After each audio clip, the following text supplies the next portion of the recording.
दोस्तों आप सभी को नमस्कार। मैं Mahipal Singh, crown diamond sleepless wellness.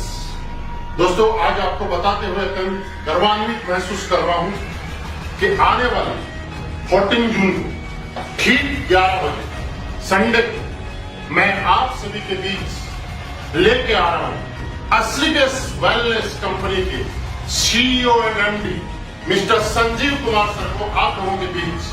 हमारा सेशन रहेगा सवाल आपके, जवाब संजीव सर।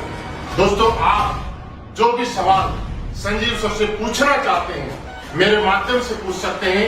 आपके पास मौका है, आप अपने जितने भी सवाल हैं कमेंट बॉक्स में डालें।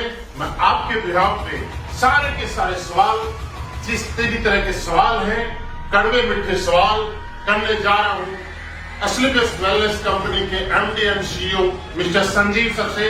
दोस्तों बी रेडी, रहिएगा तैयार।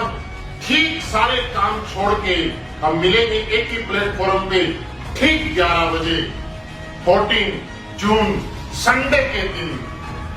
सेशन सवाल आपके, जवाब संजीव सर के मेरे साथ में।